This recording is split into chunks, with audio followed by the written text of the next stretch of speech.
సాయిరా సాయి భక్తులందరికీ నమస్కారం.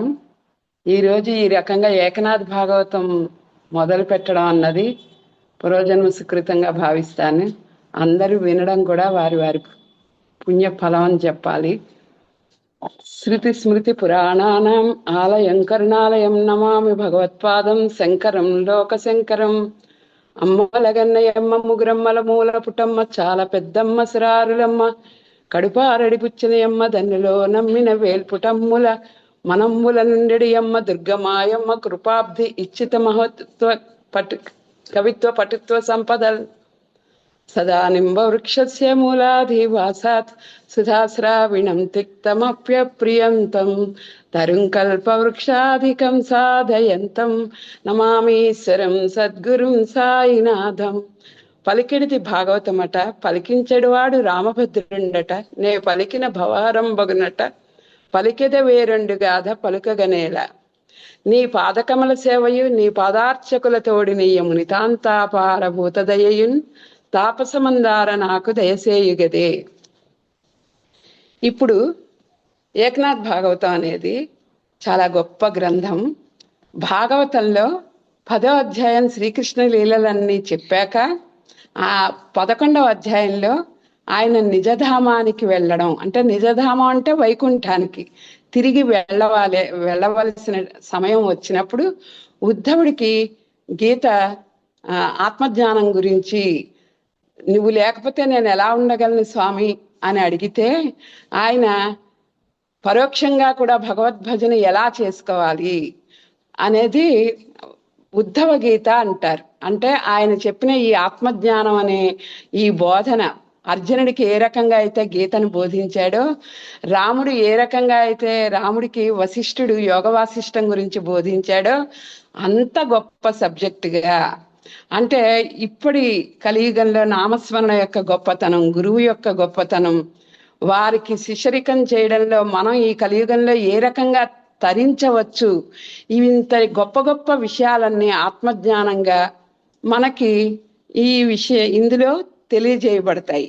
అయితే ఇది బాబా వారే అందరికీ చెప్పేవారు, పారాయణ చెయ్యండి. ఒక్కొక్క గురువు దగ్గర ఒక్కొక్క రకమైన బోధన ఉంటుంది. మానవులం ఒకళ్ళకి సేవ ఇష్టం, ఒకళ్ళకి పారాయణ ఇష్టం, ఒకళ్ళకి పూజలు ఇష్టం, ఒకళ్ళకి ధ్యానం ఇష్టం. ఆ రకంగా అందరికీ ఆయా గురువులు దొరుకుతారు కదా. ఇక్కడ కంచి స్వామి ధర్మాలు, వేద ధర్మాలు బోధించి పూజలు తర్వాత ధ్యానం, ఆ రకంగా ఆయన బోధ ఉంటుంది. అదే రకంగా షిరిడి సాయిబాబా పారాయణలు, నామస్మరణ, హారతి, ఇది సాయిబాబా షిరిడి సాయి యొక్క భక్తులు అవలంబించే మార్గం. సత్యసాయి గురు సేవ, ఇది నారాయణ సేవ, సేవాభాగ్యాన్ని, భజన, ఈ రెండిట్లోనే ముక్తి మార్గాన్ని చూపించారు ఆయన. ఇలా ఒక్కొక్కరి ముక్తి మార్గం ఒక్కొక్క రకంగా ఉంటుంది. అందులో బాబా మనం సచ్చరిత చదువుతున్నప్పుడు ప్రతి ఒక్కరికి గురు చరిత్ర చదవండి, జ్ఞానేశ్వరి చదవండి, గీత, ఏకనాథ్ భాగవతం చదవండి, భావార్థ రామాయణం చదవండి, ఈ రకంగా చెప్పేవారు. ఇంతవరకు పారాయణలు చేస్తున్నాం అందరం. ఎవరికైనా ఆ కోరిక కలిగిందా? ఎందుకు బాబా పారాయణ చేయమంటున్నారు ఈ గ్రంథాలని? వీటి యొక్క విశిష్టత ఏమిటి? ఇది మనం ఒక్కసారి తెలుసుకుందామా అని జిజ్ఞాస ఎవరికైనా కలిగిందా? అలా కలిగిన వాళ్ళందరూ ధన్యులు. ఎందుకంటే అందులో ఉండే గొప్ప గొప్ప విషయాల్ని మనం ఇంకా సాయి భక్తిని ద్విగుణీకృతం చేసేంత గొప్పగా ఉంటాయి. ఓహో, గురువు అంటే మనం ఇలాంటి భావంతో ఉండాలా, ఇంత బాగా సేవ చేయాలా, గురువు అంటే సాక్షాత్ భగవత్ స్వరూపమా, ఇవన్నీ ఈ విషయాలన్నీ మనకి చాలా బాగా తెలుస్తాయి. లీలలు తెలుసుకునేంత వరకు ఎంతవరకు అంటే బాబా లీలలు తెలుసుకుని తెలుసుకుని తెలుసుకుని మనకి బాబా అంటే మనని వెంట ఇంట పక్కన అన్ని రకాలుగా మనని రక్షిస్తున్నారు అని అర్థమయ్యాక మనం చేయాల్సిన పని ఏమిటి? ఆయన దగ్గర ఒక ఖజానా ఉంది, నా దగ్గర ఖజానా ఉంది, తీసుకులేడు, ధనాగారం నిండి ఉంది, ఎవ్వరు ఒక గుప్పెడు కూడా తీసుకెళ్ళలేకపోతున్నారు, నా అంత వాళ్ళు కాలేకపోతున్నారు అని ఎన్నోసార్లు బాబా బాధపడ్డారట. ఎందుకంటే మనం సచ్చరిత చదువుతున్నప్పుడు ఎంత చదువుతుంటే అంత తెలుస్తాయని చెప్పాను కదా నేను. అయితే ఎందుకు ఈ గ్రంథ పఠన చేయమన్నారు బాబా అనేది మనం చాలా తెలుసుకోవాలి. సో ఎప్పుడు మనుషులు ఎలా అంటే మొదలు ఎవరైనా కోరికలతో వస్తారని మనం చెప్పుకుంటాం కదా బాబా గురించి. స్వప్రయోజనం కోసం జీవించడం స్వార్థం అవుతుంది. అది ఇంకొంచెం స్వార్థం ఎక్కువైతే మనుషుల్ని పీడించే స్వభావం వస్తుంది. మనలో స్వార్థం ఎక్కువైనప్పుడు అన్నీ నాకే కావాలి, పక్కవాడిది నాకే కావాలి, వాడిని నిందించడం, ఇలాంటి స్వభావం జంతు స్వభావం. ఇంకా గట్టిగా మాట్లాడితే దానవ స్వభావం, అంటే రాక్షస స్వభావం అది. అలాంటివి బాగా ప్రబలినప్పుడు దుష్ట శిక్షణ కోసం పరిగెట్టుకొస్తారు మహాత్ములు. సాక్షాత్ పరబ్రహ్మ స్వరూపం నుంచి ఆకార రూపాలతో వచ్చే ఈ మహాత్ములందరూ ఆ రకంగా వచ్చిన వారే. అలాంటి వాళ్ళని ఉద్ధరించే వాళ్ళే అవతార పురుషులు. బాబా అలాంటి అవతార పురుషుడు.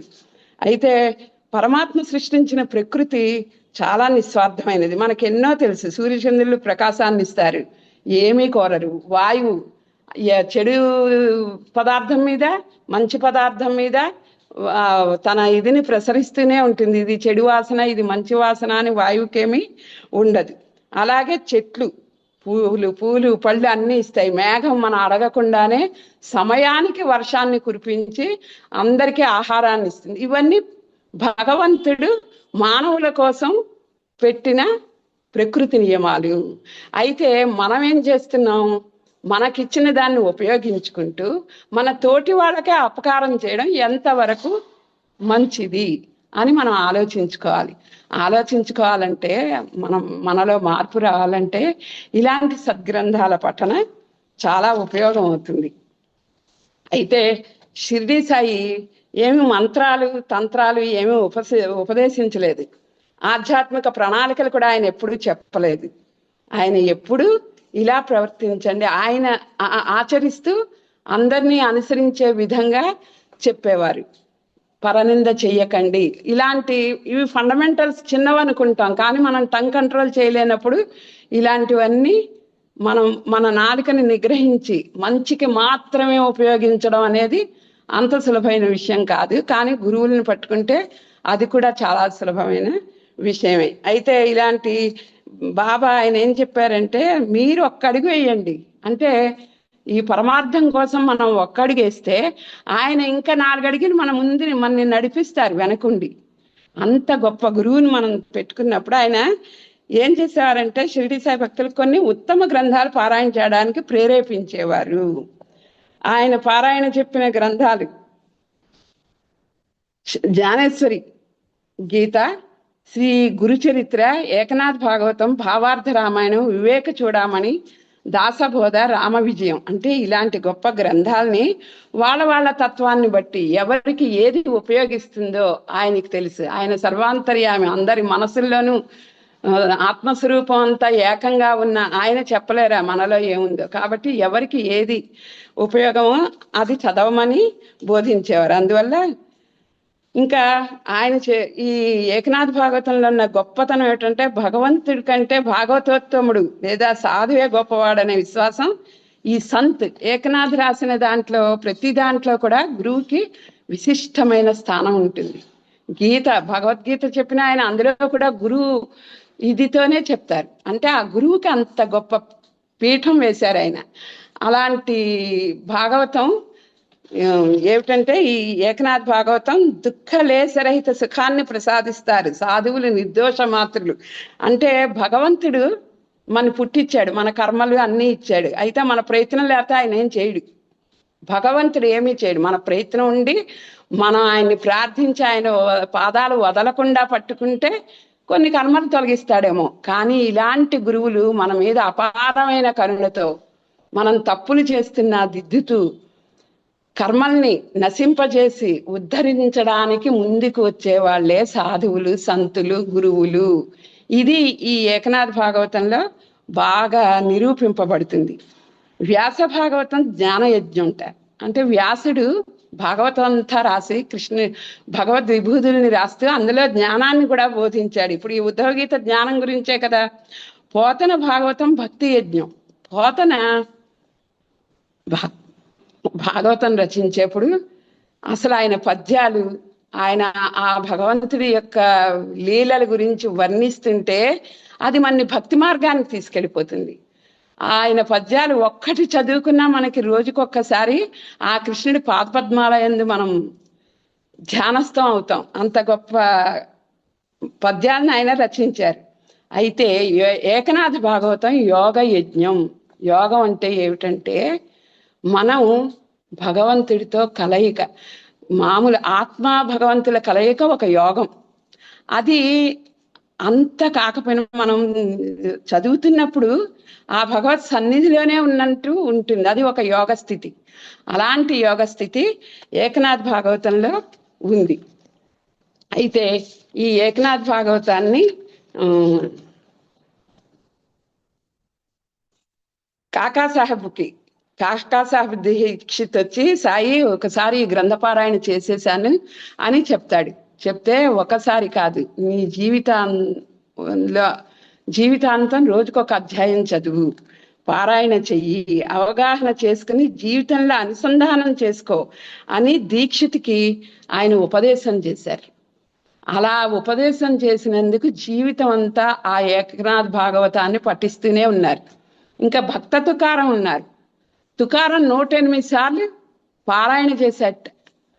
ఒక రోజుకి 108 సార్లు చొప్పున మండలం రోజులు 41 రోజు పారాయణ చేసేట. అసలు ఏకనాథ్ భాగవతం మనం చదవడమే కష్టం, దాన్ని అర్థం చేసుకుని మండలం రోజులు చేసి ఆయన స్వయంగా వైకుంఠానికి దేంట్లో వెళ్ళాడు? ఆ రథంలో ఎక్కించి తీసుకెళ్ళాడు ఆయన కృష్ణుడు. అంటే అంత గొప్ప గ్రంథాలు ఇవన్నీ అని చెప్పడానికి. ఇంకా ఈ శ్యామ ఉన్నాడు. శ్యామ ఎవరో గురుచరిత్ర పారాయణ తీసుకొచ్చి ఇస్తే ఆయనకి ఇది ఆశీర్వదించి ఇది ఇన్నాళ్ళు పారాయణ చెయ్యి ఇలా చెప్పారు. అది విని బాధపడ్డట శ్యామ. నాకేమీ చెప్పలేదే ఈయన, వాళ్ళకి ఇంత బాగా చెప్తున్నారు, ఈ పారాయణ చేయండి, దీక్షిత్కి ఆశీర్వాదం ఇచ్చారు, ఇతనికి గురు చరిత్ర చదవమన్నాడు అని సందేహం పెట్టుకుంటే ఆయన నువ్వు వెళ్ళి అక్కడి నుంచి అని పంపించి అతన్ని ఎవరి దగ్గరికి పంపించాడు. చదువు అని చదవడం మాత్రమే కాదు, అవగాహన చేసుకుని శ్యామ తన ఇంట్లో. అయితే ఈ శ్యామ అని ఒకళ్ళింటికి, ఒక భక్తుడి ఇంటికి పంపించారు. పంపిస్తే ఆయన నమస్కారాలు చెప్పమన్నారు, నీకు ఏదైనా నాకు బాబా గురించి చెప్పమంటే నేను పూజ చేసుకొస్తాను, ఈలోపు వెయిట్ చేయని చెప్పి ఆయన లోపలికి వెడతాడు. ఈయన అక్కడే ఉన్న ఏకనాథ్ భాగవతం పుస్తకం తీశారు. ఆయన చదవాల్సిన అధ్యాయమే చేతికొచ్చింది. అయ్యో ఈరోజు నేను రోజు పారాయణ చేసేవాడిని, ఈరోజు చేయలేదు అని చెప్పి ఎంతో శ్రద్ధగా ఆ పారాయణ చేస్తాడు. అప్పుడు ఆయన వచ్చి, బాబా నిన్ను ఎందుకు పంపారో నాకు తెలియదు కానీ ఆయన నా నమస్కారాలే ఆయనకి దక్షిణని చెప్పు అని చెప్పి ఆయనతో పాటు ఈయన వస్తారు. ఇద్దరు వచ్చినప్పుడు ఆయన ఏ ఉపదేశాలు చెయ్యరు, ఆయన దృష్టే మన మీద ఉంటే, ఆయన అనుగ్రహం మన మీద ఉంటే అదే మనకు అన్ని అని చెప్తే అప్పుడు ఈయనకి అర్థమవుతుంది. ఓహో, పారాయణ చేయమనకపోయినా చేయమన్నారని వాళ్ళు చేశారు, చేయమనకపోయినా ఇతను చేస్తూ ఉన్నాడు, ఇతనికి బోధించే అవసరం లేదు కాబట్టి బాబా చెప్పలేదు అంతే తప్ప చదవాల్సిన ఆ గ్రంథం యొక్క ఇది వచ్చిందా లేదా, నీ విద్యుక్త ధర్మాన్ని నువ్వు చెయ్యి, నువ్వు ఏ ధర్మాన్ని అయితే పాటిస్తున్నావో దాన్ని వదలకు అని చెప్పినట్టు అదే అధ్యాయం రావడం, తను చదవవలసిన అధ్యాయం రావడం అంటే ఏమిటి, ఈ విధంగా చెప్పడం. ఇదంతా విని వచ్చి బాబా దగ్గర కూర్చుని హారతికి కూర్చున్నప్పుడు బాబా ఎంతో ప్రేమతో, ఎంతో కరుణతో, ఎంతో సంతోషంతో, చెప్పు ఏం విన్నావు నువ్వు, నీకేం అర్థమైంది అంటే, బాబా నాకు అంతా అర్థమైంది, మీ పాద పద్మాలు చాలు, మీ దయ మా మీద ఎప్పుడూ ఉంటే చాలు అని చెప్పి అప్పుడు ఇది అన్ని విషయాలు చెప్తే, నా లీలలు అలాగే ఉంటాయి, నేను అందరినీ చూసుకుంటాను, ఎవరి సమయానికి వాళ్ళకి ఆ ఉపదేశం వస్తుంది, కాబట్టి నువ్వు హాయిగా ఆనందంగా ఉండు, నీ ధర్మాలని మర్చిపోకు అని చెప్పారు. ఈ విధంగా ఏకనాథ భాగవతం యొక్క గొప్పతనాన్ని బాబా చాలా సార్లు తెలియజేయడం అయింది. అయితే ఆ గ్రంథం చదువుతున్నప్పుడు చాలా ఆనందం అనిపించింది. ఈ ఫస్ట్ గ్రంథం ఏమిటో చెప్పుకోవాలి కదా మనం. శ్రీకృష్ణుడు పాండవులు విజయం అయిపోయాక ఇంకా అంతా దుష్ట శిక్షణ అయిపోయింది, శిష్ట రక్షణ అయిపోయింది, ఆయన అవతార కార్యం అయిపోయింది. అప్పుడు ఇంద్రాది దేవతలందరూ వచ్చి ఆయన్ని ప్రార్థించారు, స్వామి ఇంకా నిజధామానికి రా, మేము వైకుంఠంలో నువ్వు లేకుండా ఉంటే మేము ఉండలేకపోతున్నాము, నువ్వు నిజధామానికి రావాలి అని అడిగినప్పుడు ఆయన ఏం చేశారంటే, అవతారాన్ని చాలించి నిజధామానికి చేరుకోవాలని తలచినప్పుడు ఉద్ధవుడికి తెలిసిపోయింది. ఉద్ధవుడు ఎవరంటే చిన్నప్పటి నుంచి శ్రీకృష్ణుని స్నేహితుడు. ఇప్పుడు కుచేలుడు ఎలాగో ఎంత గొప్ప, సుధాముడు అతని పేరు, కుచేలుడు పేరు, అతను ఎంత గొప్పవాడో, అయితే అతను వియోగంలో కృష్ణుణ్ణి ప్రార్థన చేసి మహాభక్తుడయ్యాడు. ఇతని అదృష్టం కృష్ణుడి సమక్షంలోనే ఉండేవాడు. ద్వారకకు వచ్చినప్పుడు కూడా కృష్ణుడితో వచ్చిన ఏకైక భక్తుడు ఉద్ధవుడు. ఉద్ధవుడికి అంతఃపురంలోకి వెళ్ళేంత చనువు ఉండేదిట, అంత గొప్ప భక్తుడు. మరి ఆ చెలికాడిగా పక్కన పెట్టుకున్నాడు ఆయన. అయితే ఈయనకి తెలిసింది ఇంకా కృష్ణుడు నిజధామానికి వెళ్ళబోతున్నాడు అని తెలిసి విపరీతమైన దుఃఖం కలిగింది. దుఃఖం కలిగి, మీకు ఇంకా ముందు ఏకనాథ భాగవతంలో వస్తుంది ఆయన నిజధామానికి వెళ్ళే సంఘటనలన్నీ. అయితే అందరూ వెళ్ళిపోతున్నారు, ఇతనికి అలాంటి ఇది రావట్లేదు అవకాశం. అప్పుడు కృష్ణుని అడుగుతాడు, నువ్వు వెళ్ళిపోయి నన్ను ఇలా వదిలేస్తే నేను ఎలా బతకగలను, నీ విరహాన్ని నేను భరించలేను అని చెప్తాడు. అప్పుడు వెర్రివాడ, నేను ఎక్కడికి వెళ్ళిపోతున్నాను అని పరోక్షంగా తనని కూడా ఎలాగ భావించవచ్చు, ఎలాగ భగవంతుడిని మనం అనుభవించవచ్చు. ఇప్పుడు బాబా నిజధామానికి వెళ్ళిపోయారు, అయినా మనకి మన సమక్షంలో ఉన్నట్టే మనం అనుకుంటున్నాం కదా. అది ఎలా అనుకుంటున్నాం? భక్తిభావం. అంటే మనకి కావలసింది ఏమిటి? లోపల ఉన్న దృష్టి. ఆ దృష్టిలో భగవంతుడు కనిపిస్తాడు, కృష్ణ అంటే కృష్ణుడు కనిపిస్తాడు, రామ అంటే రాముడు కనిపిస్తాడు. అలాంటి స్థితిని నీకు నేను ప్రసాదించబోతున్నాను అని ఉద్ధవ గీతని బోధించి ఆత్మజ్ఞానాన్ని బోధించితే ఆయన పరమానంద భరితుడై కృష్ణుడు నిజధామానికి వెళ్ళే సమయానికి బదరికాశ్రమానికి వెళ్ళిపోయాడు ఈయన ఉద్ధవుడు. అంత గొప్ప గ్రంథం ఇది. భగవద్గీత ఎలాగో, యోగవాసిష్టం ఎలాగో, ఈ ఉద్ధవ గీత కూడా అంత విశిష్టత పొందినది. అయితే ఇది సంస్కృతంలో ఉండేది. సంస్కృతంలో ఉన్నప్పుడు మామూలు వాళ్ళకి అసలు ఈ సబ్జెక్ట్ అర్థం అవడం కొంచెం కష్టం, పామరులకి ముఖ్యంగా. ఇప్పుడు ఇంకా సంస్కృతం అన్నదే తెలియని ప్రపంచం ఇప్పుడు ఎక్కువ ఉంది కదా, ఇలాంటి వాళ్ళకి ఎలా తెలుస్తుంది? తెలియదు కదా. అయితే ఏకనాథి కారణ జన్ముడు, ఆయనకి రాముడు కనిపించి భాగవతం రాయమన్నాడు. అప్పుడు ఈ భాగవతం రాశాడు ఆయన.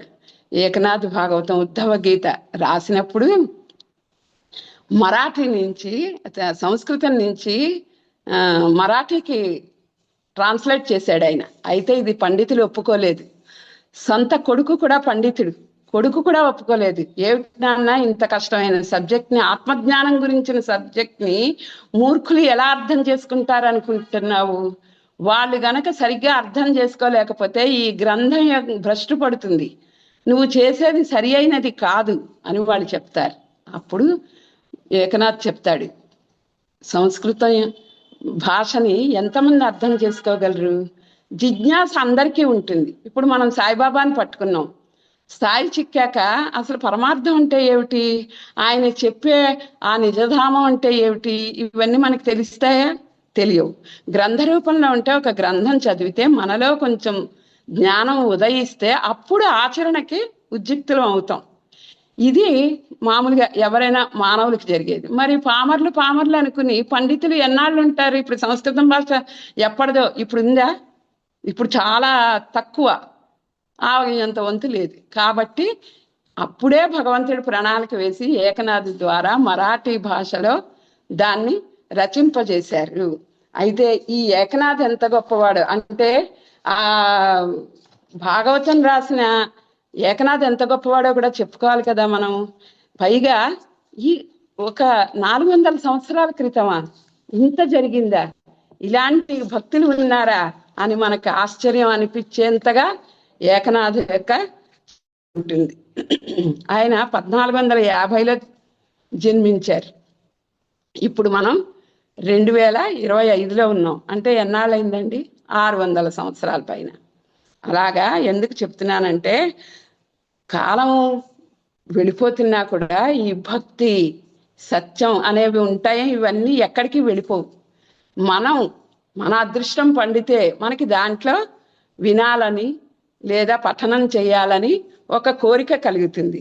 దానికి వాళ్ళు అలా చక్కగా సంస్కృతం నుంచి మరాఠీలో ఆయన చేస్తే, మరాఠీ నుంచి బాబా అనుగ్రహంతో తెలుగులోకి విమలాశర్మ గారు అనువదించారు. ఇలాగే ఇంకా 2-3 అనువదించారు. దత్తాత్రేయుల భక్తుడు ఒక ఆయన, ఒక అవధూత, ఆయన కూడా అనువదించారు. అయితే ఇది ఇంకా సులభమైన భాషలో విమల గారు కూడా ప్రేరణతోనే అనువదించారు. బాబా విమల గారి పక్కన ఉండి ఆవిడికి సంస్కృతం మరాఠీ రాకుండా ఒక మరాఠీ ఆవిడని పెట్టుకుని ఆవిడే వచ్చిరాని తెలుగులో చెప్తుంటే ఈవిడ రచించారు. ఇదంతా ఊరికే పేరుకి, కానీ ఒక ధ్యానస్థ స్థితిలో ఉండేవారు. మేము ఆవిడ రచిస్తున్నప్పుడు వెళ్ళి చూసాం. మేము ఒక ధ్యానస్థ స్థితిలో ఆవిడ అలాగ మరాఠీ చదువుతూ ఉంటే ఈవిడ తెలుగులో రాసేస్తూ ఉండేది. మరాఠీ రాని ఆవిడ తెలుగులో ఎలా రాస్తుందో మాకు అర్థమయ్యేది కాదు. ఎక్కడైనా ఆవిడకే కొంచెం పొరపాటు అనిపిస్తే ఆవిడని అడిగేది, దీనికి అర్థం ఏమిటి అని.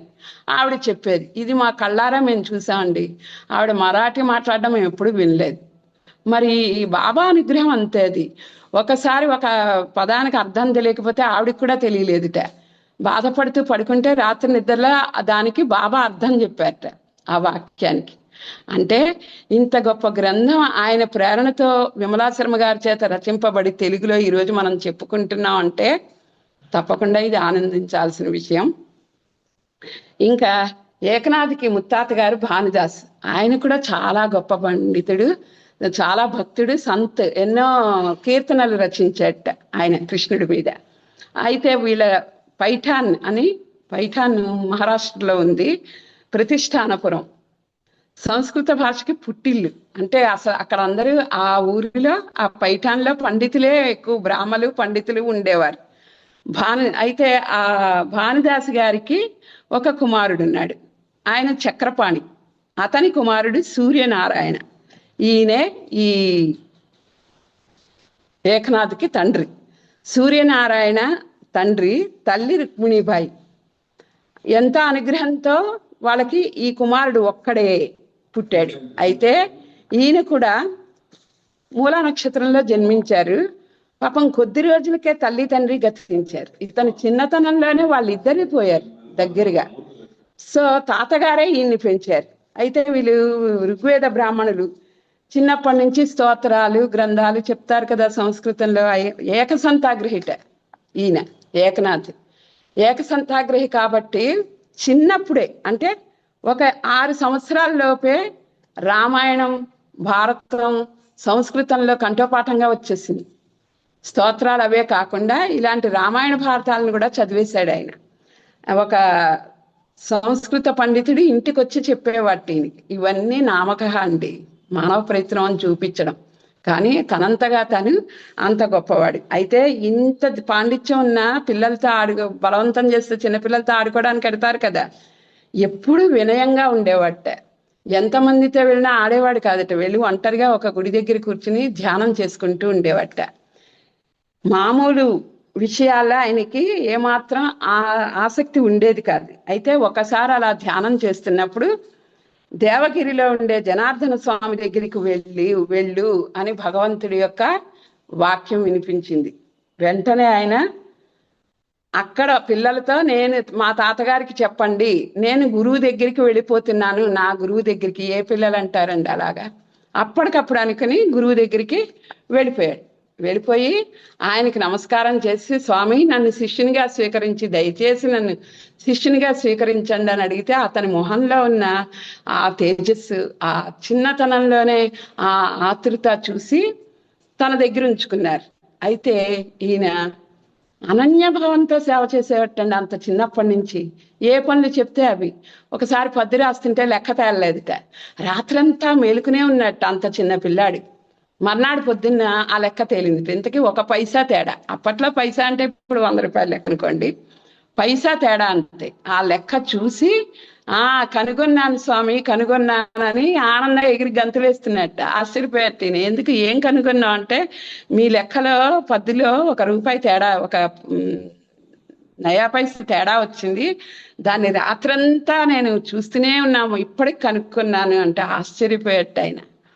నాయన, ఇదాగా నువ్వు ఈ ఏకాగ్రతని, అంటే ఈ నయా పైస ఎక్కడ పోయింది అని నువ్వు వెనక నుంచి లెక్క పెట్టుకుంటూ వచ్చి చేసిన ఏకాగ్రతని భగవంతుడి మీద చూపిస్తే తొందరలో నువ్వు భగవద్ దర్శనాన్ని పొందగలవని చెప్పాట. అంతే, అర్థమైపోయింది ఇతనికి. ఆనందంగా గురువుకి సేవ చేస్తూ ఆయన చెప్పినవన్నీ నేర్చుకుంటుంటే ఆయనకే దయ కలిగి ఇతనికి 12 ఏళ్ళప్పుడు దత్తాత్రేయుడి దర్శనం చేయించారు ఆయన. ప్రతి గురువారం అడవుల్లోకి వెళ్ళి ఆయన ఆ జ్ఞానేశ్వరు, దత్తాత్రేయులు, జనార్దనుడు, దత్తాత్రేయుల దగ్గరికి వెళ్ళేవారట. అయితే ఆ దత్తాత్రేయుల దర్శనం నీకు చూపిస్తాను రా అని తీసుకెళ్ళారట. ఆయన విచిత్రాలుగా కనిపిస్తారు కదా దత్తాత్రేయులు. ఒకసారి వెళ్ళగానే భయపడిపోయాడు ఈయన. ఆయన దత్తాత్రేయుడు కాదు అని చెప్పితే, కాదు, నిన్ను అలా మోసం చేస్తాడు అతను, నువ్వు మళ్ళీ వెళ్ళు అంటే, అప్పుడు 2వ సారి వెళ్ళినప్పుడు పాదాలు గట్టిగా పట్టేసుకున్నట్ట. వెళ్ళని ఇలాగ తన్నుతుంటే కూడా, లేదు స్వామి, నువ్వు నన్ను అనుగ్రహించాలి అని. అప్పుడు తన దివ్య స్వరూపాన్ని దత్తాత్రేయుడు చూపించి అతన్ని ఆశీర్వదించారట. అంతే. అది అయ్యాక ఇంటికి వచ్చాక అతనిలో ఉన్న ఆ దివ్య తేజస్సును చూసి, నీకు దత్తాత్రేయ అనుగ్రహం అయిపోయింది, ఇంకా నీకు గురుదీక్ష అవసరం లేదు, నువ్వు తీర్థయాత్రలు చేసి నీకు పైఠాన్ని వెళ్ళిపో అని చెప్తే, అప్పుడు ఆయన తీర్థయాత్రలు చేస్తూ ఎంతో మంది పండితుల్ని కలుసుకుని తన యొక్క విద్యని ఇంకా వన్నె తెచ్చుకుని గ్రంథం రాసి, ఒక గ్రంథం అక్కడ రాస్తే అది చూసి ఆశ్చర్యపోయారట ఆయన. ఇలాంటి శిష్యుడు నాకు ఉండడం నేను గర్వంగా భావిస్తున్నాను అని చెప్పాడు జనార్దనుడు, దేవగిరిలో ఉండే జనార్దనుడు. అప్పుడు ఈయన ఇంటికి వచ్చి వివాహం చేసుకున్నాడు. వివాహం చేసుకుంటే ఆవిడ పేరు గిరిజాబాయి.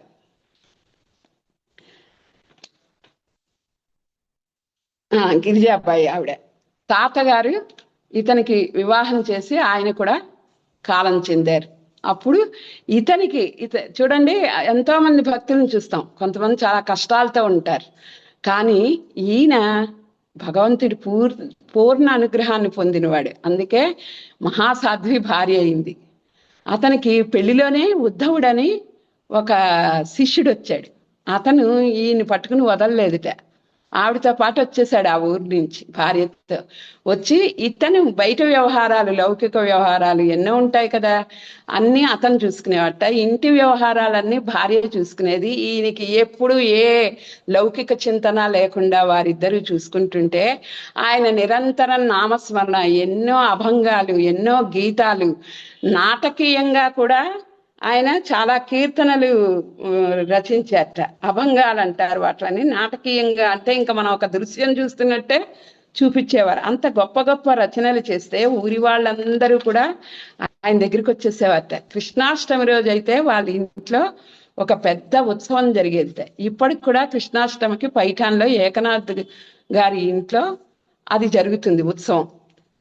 అయితే ఈయన కీర్తి ప్రతిష్టలు విపరీతంగా ఉంటే చూసిన అసూయాపరులు ఉంటారు కదా, వాళ్ళందరూ ఈయన్ని ఎలాగోలాగా కీర్తి ప్రతిష్టల్ని చెరపాలని కష్టాలు పెట్టేవారట. అయితే ఆయన అన్న ఒక్క మాట చూడండి, ఇలాంటి మాటలు మన మనస్సుకి ఇది చెయ్యాలి. అంటే ఏమిటి, ఓహో ఇలా కూడా ఆలోచించవచ్చు అన్నమాట అని. నిందించేవారు మోసగాలు తయారు, మా పాతకాలను నశింపచేసి అవుతాడు నింద్యగాడు మాకు కాశీ. కాశీ అంటే ఏమిటి, కాశీ దర్శనం చేస్తే మనం ఉద్ధరింపబడతామని. అంటే వీడి మీద నాకేం కోపం లేదు, వీడు కూడా ఈశ్వరుడు లాంటి వాడే, నా మీద నింద చేసి ఆయన నాకు కాశీ దర్శనాన్ని, భగవద్ దర్శనాన్ని చేశాడు అంటే ఎంత ఏకత్వం అండి. వాళ్ళకి అసలు కోపం అనేది ఉండదు. అలాగా ఆ మాట చెప్పాడనమాట. అవుతాడు నింజగాడు మాకు కాశీట. అంటే కాశీ అంటే ఏమిటి, శివుడు. ఆ శివుడిగే భావిస్తున్నాను నేను, శివుడే నన్ను నిందిస్తున్నాడు అనుకుంటున్నాను, నాలో ఉన్న పాపాలను తీసేస్తున్నాడు నిందించి అని అర్థమైంది. అది ఇంకా ఈయనకి ఎన్ని మహత్యాలు ఉన్నాయంటే కేవలం అనన్యంగా నామ సంకీర్తన చేయడం వల్ల ఒక బ్రాహ్మడు ఈయనకి శిష్యుడిగా ఉండేవాట. ఆయన పేరు దండవత్. ఆ దండవత్ అనే ఆయన ఒక శిష్యుడిగా ఉన్న ఒక అంటే ఆయన కారణ జన్ముడు ప్రతి ఒక్కళ్ళలో భగవంతుని చూసేవాట. అది చివరి స్టేజ్ అనుకుంటాం మనం, కానీ అతను పరమ దయాకరుడిగా ఉంటూ ప్రతి ఒక్కళ్ళలో భగవంతుని చూస్తూ ఇంకా అమాయకత్వంతో అన్నిట్లకి దండం పెట్టేవాట. గాడికి దండం పెట్టేవాడు, కుక్కకి దండం పెట్టేవాడు, అందరు పిచ్చివాడు అనుకునేవాట. అలా తిరుగుతూ ఉండేవాడు. అయితే ఒకసారి దాహం, ఎండలో దాహంతో ఒక గాడిద చచ్చిపోయిందిట. ఈయనకి జాలేసి అయ్యో చచ్చిపోయిందని నీళ్ళు తీసుకెళ్ళి దాని మొహం మీద చల్లి లేమ్మా అన్నట్ట గాడిదని. లేచిపోయింది. అది చచ్చిపోయిందని అక్కడ ఉన్న వాళ్ళందరికీ తెలుసు. ఆశ్చర్యపోయారట అందరు. అయితే ఇది ప్రకృతికి విరుద్ధం. తనలో ఉన్న శక్తి కూడా తనకి తెలియట్లేదు అతనికి. అప్పుడు ఈయన ఏకనాథికి అది నచ్చలేదు. అంటే మహాత్ములు ఈ సిద్ధులు ఇలాంటివన్నీ కొన్నిట్లకి దూరంగా ఉంటారు. ఇతను ఎక్కడ ఇలాంటివి వాటి వల్ల ప్రజల ఈ దృష్టిలో పడతాడో అని వెళ్ళి జలసమాధవు అని ఒకే ఒక మాట అన్నారట. అంతే, వెళ్ళిపోయి జలంలో కూర్చుని ఆ భగవన్నామం చెప్పుకుంటూ తనువు చాలించేసేట అతను, ఆ దండవత్ స్వామి. ఇంకా వీళ్ళందరూ కాస కూర్చున్నారు కదా, ఈయన ఏ రకంగా హింసిద్దామా అని మనిషి ఉంటారు కదా ప్రతి ఒక్కళ్ళకి శత్రువులు. అలాగా నువ్వు బ్రహ్మహత్యా పాతకం చేశావు కాబట్టి నువ్వు ప్రాయశ్చిత్తం చేసుకోవాలి అని చెప్పారట. చెప్తే సరే ఏమిటి చెప్పండి అంటే, ఆయన ఆ జ్ఞానేశ్వర్ గోడ చేత వేదాలు పలికిచ్చాడు కదా, నువ్వు ఈ నందికి గడ్డి తినిపించి చూస్తావు అన్నట్ట. అక్కడ గుడి ఎదురుగుండా ఉన్న నంది రాతి విగ్రహానికి గడ్డి తినిపించమన్నారు. అప్పుడు ఆయన అన్నట్ట, స్వామి ఏ ఆ దండవత్తు ఏ రకంగా అయితే గాడిదని బతికించాడో, ఆ జ్ఞానేశ్వరుడు ఏ రకంగా అయితే గోడకి చేత వేదం పలికించాడో, అదే దయతో నీవు నేను పెట్టే ఈ గడ్డిని నంది చేత తినిపించాను దండం పెట్టుకుని పెడితే నంది నోటితో తినేసిందిట. నోరు తెరిచి రాతి నంది తినేసిందిట. తినేయగానే అందరు ఆశ్చర్యపోయారట. ఆశ్చర్యపోయి అలా చూస్తుంటే ఆ నంది వెళ్ళిపోయి నదిలో కలిసిపోయింది. నదిలోకి వెళ్ళిపోయి అది కూడా ఆత్మార్పణ చేసేసుకుంది. అంటే అలా చూస్తుండగా జీవంతో పరిగెట్టుకెళ్ళిందిట ఆ నంది. ఇది జరిగినవి, నిజంగా జరిగినవి. అప్పుడు మేము పైఠాన్ వెళ్ళామండి విమల గారితో. అదొక అదృష్టం. ఆ పైఠాన్ వెళ్ళినప్పుడు ఆ నందిని అది చూసాం మేము. దండవతి స్వామి సమాధి, నంది రెండు చూసాం. ఇంకా ఏకనాథ్ యొక్క సమాధి నుంచి గంగ నీరు వస్తూ ఉంటుందండి. ఎందుకంటే ఆ గంగామాతకి ఆయన అంటే ఎంత అనుగ్రహం అంటే, ఈయన రాసిన ఏకనాథ్ భాగవతాన్ని చోర్లు ఏం చేశారంటే తీసుకుని నీళ్ళల్లో పడేశారు. పడేస్తే మర్నాడు భక్తులందరూ చాలా బాధపడుతుంటే ఈయన వెళ్ళి గంగామాతకి దండం పెట్టుకున్నారట. తల్లి, నా ఈ గ్రంథాన్ని నీవు మళ్ళీ నాకు ప్రసాదించవలసిందంటే, ఆ గంగ ఏం చెప్పిందో, గంగ కాదు అది గోదావరి, గోదావరి నది. అది గోదావరి మాత చెప్పిందిట, నువ్వు ఇచ్చిన ఆ గ్రంథం నా లోపల మునకలేసి నన్ను పునీతురాల్ని చేసింది అని ఆ శ్రీకృష్ణ పరబ్రహ్మణే నమః అని ఆయన చేతిలో పెట్టిందిట. గ్రంథం తెచ్చి చేతులతో స్వయంగా గంగ, ఇది గోదావరి, ఆయన గోదావరి తీరంలో ఉంది. అలాగే ఒక సేటు ఈయన విగ్రహాలు ఇస్తు ఏమిటి, ఒక సేటు విగ్రహాలు తయారు చేయించుకున్నాడు, రుక్మిణి పండరీనాథ్ విగ్రహాలు తన ఇంట్లో పెట్టుకుని ఒక గుడిగా చేసుకోవాలి అని ఆయన కోరిక. అయితే పండరీనాథుడి కల్లో కనిపించి నువ్వు నన్ను ఏకనాథికి ఆయన పూజలో పెట్టుకుంటాడని ఫస్ట్ వినలేదు, రెండోసారి వినలేదు, మూడోసారి మళ్ళీ కల్లోకి వచ్చి నువ్వు నన్ను ఏకనాథికి అతను ప్రతిష్ఠ చేస్తాడు అని చెప్తే ఇంకా భగవదాజ్ఞ అని వెళ్ళి తీసుకెళ్ళి ఆయనకి ఇస్తే, ఆయన నాకు చెప్పాలి కదా కృష్ణుడు అంటే, కృష్ణుడు చెప్పాట నువ్వు తీసుకుని నీ ఇంట్లో ప్రతిష్ఠించు అని. ఇప్పుడు మేము ఆ విగ్రహాలను చూసాం. ఏకనాథు ప్రతిష్ఠించిన విగ్రహాలు అక్కడ ఉన్నాయి. అయితే ఆయన సమాధి నిర్యాణం సమయంలో ఆయన అంతకు ముందు ఒంట్లో బాగలేదుట, గోదావరికి వెళ్ళలేకపోయేవారట. అయితే మహాత్ములు ఎప్పుడు నిత్యకర్మలు మానరు, ఎంత ఒంట్లో బాగుండకపోయినా. చాలా బాధపడుతుంటే ఆ గోదావరే వాళ్ళ ఇంటికి వచ్చింది. ఎంత ఆశ్చర్యం అండి. గోదావరి అంటే ఏమిటి? ఆయన పాదాలని కడిగి పునీతిరాలవ్వాలి అంటే భగవత్ స్వరూపులు వాళ్ళు, మహాత్ములు. వాళ్ళ పాదాలు మనం స్నానం చేస్తే మనం పుణ్యాత్ములు నది యొక్క పవిత్ర జలంతో. కానీ ఆ నది తన పాపాలను తీసుకున్న తన పాపాలని కడిగేసుకోవడానికి బాబా లాంటి వాళ్ళని, ఇలాంటి ఏకనాథ్ లాంటి వాళ్ళ పాదాలకి పరుగునొచ్చింది ఆవిడ. రావడమే కాకుండా ఆవిడ ఏం చేసింది, ఆ వచ్చి వచ్చి సమాధి అయినప్పటి నుంచి కూడా ఆ నీళ్ళు అలాగా బుడబుడబుడ వస్తూనే ఉంటాయి అక్కడి నుంచి. మనం ఇప్పుడు వెళ్ళి మనం చూస్తే మనకి తీర్థంగా ఇస్తారండి అది, ఆ గోదావరి జలం. వాళ్ళ ఇంట్లో ఉన్న ఆ దేవుడి విగ్రహాలు అవన్నీ మేము చూసాము. ఎవరైతే ఈ విఠలుడి విగ్రహాన్ని సేటిచ్చాడో అవన్నీ మేము చూసాము. అలాగే ఆ సమాధి నుంచి వచ్చే ఆ నీరుని తీర్థంగా అందరికి ఇస్తారు భక్తులకి అక్కడ. పైగా ఒకసారి రోజు ఆ పూజ విగ్రహాలకు పూజ చేసేవాడు ఏకనాథ్. ఒకసారి మర్చిపోయాట వెన్న పెట్టడం కృష్ణుడికి.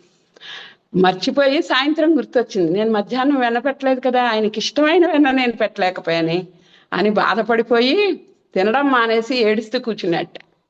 అప్పుడు సాయంత్రం అయ్యాక కృష్ణుడు, నువ్వు పెట్టినా పెట్టకపోయినా నేను అన్ని నీ దగ్గర స్వీకరిస్తాను, నువ్వు నాకు వెన్న పెట్టావు, నిన్న పెట్టావు కదా, చూడు నేను తిన్నాను అని ఆ చెయ్యి ఇలా పండరీనాథుడిది 2 చేతులు ఇలా ఉంటాయి కదా పక్కలకి, ముందుకొచ్చింది ఆ చెయ్యి. చూడు నేను తిన్నాను, వాసన చూడు అని చెయ్యి పెట్టేట. ఏమిటి, ఒక కంచు విగ్రహం చెయ్యి కదిలి ఆయనకి చూపించిందంటే ఆ కృష్ణుడు ఎంత సజీవంగా ఆ విగ్రహంలో ఉన్నాడో. అలాంటి విగ్రహాలు మేము చూసాం. అలాగే విమల గారి సాంగత్యం కదా, ఆవిడ ఏకనాథ్ భాగవతం రాశామంటే సాక్షాత్ గబగబా వాళ్ళు వెళ్ళి ఒక చక్కటి మందహాసం లాంటి పెట్టె తెచ్చి అందులో నుంచి పట్టు వస్త్రాల్లో నుంచి తీసిన తాళపత్ర గ్రంథాలను మాకు చూపించారు. ఇవేనండి ఏకనాథ్ రాసినవి, స్వయంగా రాసినవని. అప్పటి నుంచి ఇప్పటికి వాళ్ళు ఎంత బాగా సంరక్షిస్తున్నారు అండి ఆ గ్రంథాలని. అవి స్వయంగా చూపిస్తే మాకు కళ్ళమని నీళ్ళు రావా చెప్పండి. ఇంతకీ మీకు ఇంకొక విషయం చెప్తాను, ఇలాంటి లీలలు చాలా ఉంటాయి. సమయం ఇదవుతుందేమో తెలియదు కానీ ఈయన గురించి విపులంగా చెప్పుకుని ఏకనాథ్ భాగవతం మొదలెడదాము. ఆ గ్రంథాలని ఆయన రాయడానికి ఎంత పెద్ద విషయాలు జరిగాయో తెలుసా అండి. మాకు చూపించారు వాళ్ళు. ద్వారానికి ఇటువైపు ఆంజనేయ స్వామి, ఇటువైపు దత్తాత్రేయుడు ఉంది వాళ్ళ ఇంటి సింహద్వారానికి. ఇదేమిటండి ఈ 2 విగ్రహాలు పెట్టారు ఇలాగా గుడి ఇంటికి ఎలా పెట్టారు ముందని అడిగాం మేము. అడిగితే చెప్పారు వాళ్ళు, ఏకనాథుట రాసేటప్పుడు ఎవరు డిస్టర్బ్ చేయకుండా, దుష్టగ్రహాలు డిస్టర్బ్ చేయకుండా, ఒక పక్క ఆంజనేయ స్వామి భావార్థ రామాయణం రాసినప్పుడు ఆంజనేయ స్వామి ప్రతిష్ట నుంచున్నట్టు అక్కడ. వాళ్ళ అనుభవం అది. ఆంజనేయ స్వామి వచ్చాడు ఆయన భావార్థ రామాయణం రాస్తున్నప్పుడు. ఈయన వెళ్ళి ఎగిరి అంటే తదాత్మతలో ఈ ఏకనాథ స్వామి ఎగిరి వెళ్ళి ఆ ఎదురింట్లో పడ్డారట. ఎదురింట్లో ఎప్పుడు ఈయన మీద కోపం, ఎప్పుడు చూస్తే భజన విష్ణు సహస్రనామం తప్ప ఈయనకి ఇంకో బతుకు లేదనుకుంటూ ఉండేవట ఎదురిటే అని. ఆయన ఇంట్లో ఆంజనేయ స్వామిగా పడ్డట్టు వెళ్ళి మూతిలాగా ఎర్రగా అయిపోయి. అతను ముందు భయపడిపోయి తర్వాత ఈ లీల తెలుసుకుని భక్తుడైపోయాడు ఆ ఎదిరింటి ఆయన. సరే, ఇది పక్కకు పెడితే దత్తాత్రేయుడు ఏకనాథ్ భాగవతం అంటే ఏమిటండి? గురు శిష్యుల సంబంధం, ఆత్మజ్ఞానం కదా. సాక్షాత్తు దత్తాత్రేయుడు వచ్చారట ఆయన్ని కరుణించడానికి. అందుకు ఒక ద్వారం ఒక పక్కన దత్తాత్రేయుడు, ఒక పక్కన ఆంజనేయ స్వామి విగ్రహాలు ఉంటాయి వాళ్ళ ఇంటి ముందు. ఇది ఒక విచిత్రం. ఇంకా ఈయన కృష్ణుడు ఒక సమయంలో ఆవిడికి ఒంట్లో బాగలేదు గిరిజాబాయికి. అన్ని పనులు ఇతను చేయలేడు కదా, ఎలాగా అని బాధపడుతుంటే ఆ సమయంలో ఒక అనాథ బాలుడు వచ్చాడు, 10 ఏళ్ల పిల్లాడు. వచ్చి నా పేరు ఖాండ్వా అని చెప్పాడు. చెప్పి నాకు పనిపిస్తారా, నాకు ఎవరూ లేరు, నేను అనాథని అని చెప్తే ఈయన జాలిపడి సరే అని ఇంట్లో ఉండమన్నారు. అన్ని పనులు చేసేవాటండి. ఆవిడ చేత ఒక్క పని చేయించనిచ్చేవాడు కాదుట. అన్ని పనులు ఆయనే చేసి అసలు ఎంత గొప్ప తత్వం అంటే నీళ్ళు తెచ్చిపోసి అన్నీ చేసేవాట. అయితే చివరిలో ఈ గ్రంథ సమాప్తి సమయంలో ఎవరో వచ్చి ఒక బ్రాహ్మడు తన శాపం పోవాలంటే ఆ ఖాండ్వా దర్శనం చేసుకోమని ఎవరో చెప్తే మీ ఇంట్లో ఉన్న ఖాన్వా దర్శనం కోసం వచ్చా అంటే అతను ఎవరో చిన్న పిల్లాడు అనాథ అంటే కాదు కాదు అని చెప్తాడట అతను. చెప్పి సాక్షాత్ శ్రీకృష్ణుడే, పండరీనాథుడే, పండరి నుంచి వచ్చిన పండరీనాథుడే అని చెప్తే అక్కడ నామదేవ్కి పండరీనాథుడు కళతో కనిపించలేదు, ధ్యానంలో చూస్తే వీళ్ళ ఇంట్లో ఉన్నాడు. అదే సమయానికి నామదేవుడు కూడా వచ్చేట. ఆయన మహాభక్తుడు. ఆయన వచ్చి నీ ఇంట్లో ఖాన్వాన్ పెట్టుకున్నావు, వీడు వదలవయ్యా, మాకు పండరీనాథుడు కనిపించట్లేదు అని చెప్తే అప్పుడు ఆశ్చర్యపోయి సరిగ్గా 2 కావళ్లలో నీళ్లు తీసుకుని వచ్చేట. వస్తే ఈయన పాదాలు పట్టుకో, నీవు వెళ్ళి పాదాలు పట్టుకోబోతుంటే మాయమైపోయాడు. ఇంకా ఆయన బాధ ఎలా ఉంటుందండి? ఎప్పుడు భక్తులకి అలాంటి అనుభవాలే జరుగుతాయి. ఆ వియోగంలోంచి ఆయన ఎన్ని పాటలు రాయాలో, ఆయన ఎంత ఆ వియోగం కూడా నిజంగా వాళ్ళకి ఆనందంగానే ఉంటుందండి. మనం చూసే వాళ్ళకి మనకు ఆనందంగా ఉంటాయి ఆ పాటలు అవన్నీ. ఆయన ఇంకా బాధపడిపోతుంటే ఇంకా ప్రాణం నా ప్రాణాలు నేను నిరర్ధకం, నా శరీరంలో ఈ ప్రాణాలు నిలబెట్టుకోవడం అని నీ చేత ఇంత పనులు చేయించుకున్నాను, నిన్ను ఒక అనాథగానే చూశాను అని బాధపడిపోతుంటే అప్పుడు తనంత తనగా దర్శనం ఇచ్చి ఆయన ఏకనాథికి దర్శనం ఇచ్చి నువ్వు ఎప్పుడు ఇలాగే చెయ్యి, నా సేవలో తరిస్తావు నువ్వు అని వెళ్ళిపోయారు. ఆయన కృష్ణుడు దర్శనం ఇచ్చి అతని బాధని పోగొట్టి వెళ్ళిపోయారు. అలాగే ఒక పేదరాలకి పిశాచం పట్టేది, ఇంట్లో సుఖం లేదు, దరిద్రంతో తాండవిస్తుంది. ఆ పిశాచం మీ ఇంటికి పట్టింది కాబట్టి ఒక్కటి మీరు 1000 మందికి కిందటి జన్మలో నువ్వు అప్పు చేసి తీర్చలేదు, అందుకే ఈ బాధలు, 1000 మంది బ్రాహ్మణులకి భోజనం పెడితే నీది పోతుంది. అసలు పేదావిడే, ఈవిడ భోజనం ఎక్కడ పెట్టగలదు? ఎలాగా అంటే ఎవరో ఒక ఆయన అన్నట్టు, ఇక్కడ ఉన్నాడు కదా మహాభక్తుడు, నువ్వు ఏకనాథికి భోజనం పెడితే 1000 మంది బ్రాహ్మణులకు భోజనం పెట్టినట్టే, వెళ్ళి ఆయన అడిగంటే పాపం రోజు వచ్చి నుంచునేది ఆవిడ వేరే కులం, చాలా తక్కువ కులంలో ఆవిడ. అప్పట్లో ఆ కులాలు ఉండేవి కదా. ఎలాగ చెప్పాలి ఈయనకి, నన్ను అసలు ఒప్పుకుంటారా, భయం, ఒప్పుకోరేమో అని భయం. చూశాట 2-3 రోజులు అక్కడ నుంచోవడం. ఆయన దగ్గరికి వెళ్ళి ఎందుకమ్మా ఇలా నుంచుంటున్నావు అంటే, మీరు నాకు ఒక అనుగ్రహాన్ని ప్రసాదించాలి, నేను పేదరాలని, 1000 మందికి భోజనం పెట్టలేను, మీకు నేను భోజనం పెట్టుకుంటాను అని చెప్తే సరే ఒప్పుకున్నట్లు. ఆయన ఒప్పుకుంటే ఆవిడ ఎంత ఆనందంగా వంట చేసేసుకుని ఒక విస్త్రాక్ తెచ్చుకుని ఆయన ఏకనాథ అరుగు మీద ఆయన్ని కూర్చోబెట్టి భోజనం పెట్టిందిట. ఆయన తినేశారు. తినగానే ఆయన తిన్న ఎంగిలి తను తినాలి, తిని ఆ విస్త్ర పడేయాలన్నమాట. ఈలోపు కొడుకు వచ్చేసేట. ఏమిటి, నా తండ్రి ఉచ్చిష్టం తినే అర్హత నీకుందా, పో ఇక్కడి నుంచి అని ఆయన ఒప్పుకోలేదుట. పాపం బాధపడితే పక్కన నుంచునిందిట. అతను విస్తర తీసేట. కొడుకు తన తండ్రి విస్తర తీయగానే ఇంకో విస్తర వచ్చిందిట, తీయగానే ఇంకో విస్తర, అలా 1000 విస్తరలు వస్తే అప్పుడు ఆయనకు అర్థమయ్యి ఆవిడని పిలిచి ఆ ఉచ్చిష్టం ఇచ్చి, తన తండ్రి సాక్షాత్తు భగవత్ స్వరూపమే అని గ్రహించగలిగాడు అతను ఈ చర్యతో. అలాగే ఒకసారి ఆబ్ధికం చేయడానికి వంటలన్నీ తయారు చేసింది ఆవిడ భార్య. ఎంతో రుచిగా ఆ వాసనలు బయటకు వస్తున్నాయిట. వస్తుంటే అక్కడ తోటమాలి పనులు చేసే వాళ్ళు ఉంటారు, వాళ్ళల్లో 2 భార్యాభర్తలకు విపరీతమైన ఆకలిగా ఉందిట. ఎండాకాలం చాలా ఆకలిగా ఉంటే ఎంత వాసనలు వస్తున్నాయో ఆ ఇంట్లోంచి. మన అదృష్టానికి నోచుకోలేదు కదా, బ్రాహ్మణ ఇంట్లో భోజనం చేసే అదృష్టానికి మనం నోచుకోలేదు అని బాధపడుతున్నారట. అది ఏకనాథ్ విన్నాడు. విని ఆయనకి చాలా బాధ వేసిందిట. వేసి భార్య దగ్గరికి వెళ్ళి, నువ్వు చేసిన వంటల్ని వాళ్ళకి పెడదామా, నువ్వు మళ్ళీ చేయగలవా అని అడిగితే, పరమ భాగ్యం, ఆవిడంతా మహాసాధ్వి కదా అని మొత్తం వంటలు తీసుకొచ్చి, నీతో మీ చుట్టాలు కూడా పెట్టండి, మీతో ఉన్న వాళ్ళని కూడా పిలిచి పెట్టండి అని అన్నీ ఇచ్చేసి మళ్ళీ వంట మొదలెట్టింది ఆవిడ. అయితే అక్కడున్న బ్రాహ్మలు భోజనానికి వస్తారు కదా, బ్రాహ్మలు, వాళ్ళకి చాలా కోపం వచ్చేసింది. ఎందుకంటే మనకు ఒక ఇది ఉంది, ఆబ్దీకం చేసినప్పుడు బ్రాహ్మణకు పెట్టకుండా ముందు ఇంత చిన్న ఈ మెతుకు కూడా వితపం బయట, అదొక ఆచారం. అలాంటిది నువ్వు ఇంత చేస్తావా, నీ ఇంట్లో మేమెవరం భోజనం చేయమని అందరు వెళ్ళిపోయారు. ఊరంతా వేలేశారు. ఆ రోజు ఎవరు భోజనానికి రావని చెప్పేశారు. అయితే సాక్షాత్తు పితృదేవతలు వచ్చి భోజనం చేశారు. ఎవరికైతే పెడుతున్నారో ఆ తండ్రులు ఆ తాతలు అందరూ వీళ్ళ ఇంటికి వచ్చి ఆ దివ్య స్వరూపాలతో భోజనం చేసి వెళ్ళారు. ఇలాంటివి ఇంకా ఒక్కటి చెప్పి ఈయన యొక్క గొప్పతనాన్ని, కాశీకి వెళ్ళి మళ్ళీ అక్కడి నుంచి రామేశ్వరం వచ్చి ఇసుక నీరు తెస్తారు కదా, అలాంటి యాత్ర చేస్తూ ఏకనాథు కొడుకు అందరూ వెడుతున్నట్ట. హరి కొడుకు పేరు హరి. వెడుతూ వెళ్ళి అక్కడ ఇసుక కలపడం అయిపోయింది. అక్కడి నుంచి గంగని తీసుకొస్తుంటే ఒక గాడిద పాపం విపరీతమైన దాహంతో నాలికని బయట పెట్టి ఎండలో చనిపోవడానికి సిద్ధంగా ఉందిట. వెంటనే ఈయన తెస్తున్న ఏదైతే ఆ గంగ వాటర్ ఉందో అది యాక్చువల్గా వాళ్ళు కాశీ వెళ్తున్నారు. కాశీలో రామేశ్వరానికి వెళ్తున్నారు ఆ గంగ వాటర్ ఇక్కడ శివుడి మీద పోయడానికి.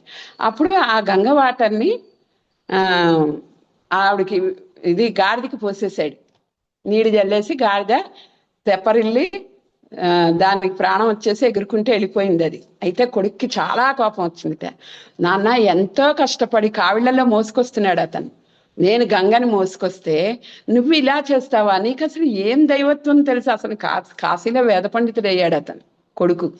ఆ విద్యా గర్వం ఉంటుంది కదా, అందుకని కొడుకుని అన్నాడు. అంటే అప్పుడు ఆయన చెప్పారట, బాబు సాక్షాత్తు శివుడే, ఎవరిలో లేదు శివుడు, ఆత్మస్వరూపం ఆయన అని చెప్తే నువ్వు శివుడికే పోసాను అనుకో అంటే నీది అజ్ఞానం అని పడుకున్నట్ట. కోపంతో వెళ్ళి పడుకుంటే కలలో శివుడి కనిపించి, మీ నాన్న సాక్షాత్ విష్ణు స్వరూపుడు, నాకు చెందాయి ఆ నీళ్లు, నా మీద పోసినట్టే అని చెప్పి ఇతనికి చెప్తే అప్పటి నుంచి ఇంకా తండ్రిని గురువుగా చేసుకుని తన జన్మని ధన్యతను పొందాడు ఆ కొడుకు. అయితే ఈ మరాఠీ భాషలో అనువదించేప్పుడు కూడా అలాగే అన్నాడు. తండ్రిని ఒప్పుకోలేదు, వెళ్ళిపోయాడు కోపం వచ్చి కాశీకి అప్పట్లో ఆ ఏకనాథ్ భాగవతం రాస్తున్నప్పుడు. అయితే ఎవ్వరికీ చలించలేదండి ఏకనాథ్. ఎవరికి వాళ్ళకి దైవం తప్ప అన్యం ఏ మమకారాలు ఉండవు. అలాంటి జీవితాన్ని గడిపాడు ఏకనాథ్. అంత గొప్ప జీవితాన్ని గడిపాడు. ఆయనకి ఏ సమస్యలు లేవు. పిల్లలు కూడా వాళ్ళ వంశం అంతా అభివృద్ధి చెంది పండితులయ్యారు. 2 కూతుళ్ళు 1 కొడుకు. అందరూ కాశీ పండితుల్ని పెళ్లి చేశాడు. పిల్లలకు వాళ్ళు పాండిత్యంలో గొప్ప వాళ్ళై గ్రంథాలు రాశారు. అలాగా చివరిలో ఆయన జల సమాధి అయ్యారు. ఆయన కూడా గోదావరిలోకి వెళ్ళి అలాగా ఉండిపోతే ఆయన తేలి వస్తుంటే వీళ్ళందరూ చూసి ఆయన్ని తీసుకొచ్చి వాళ్ళ ఇంటి దగ్గర ఆ సమాధిని పెట్టారు. ఆ గంగే ఆ గోదావరి అక్కడికి వచ్చి అలా నీళ్ళలాగా ఇప్పటికీ ప్రవహిస్తుంది. ఇది ఏకనాథ యొక్క కథ. ఇప్పుడు మనం భాగవతం మొదలు పెట్టుకుందాము. ఎంత సమయమో అంతవరకు ఈ భాగవతంలో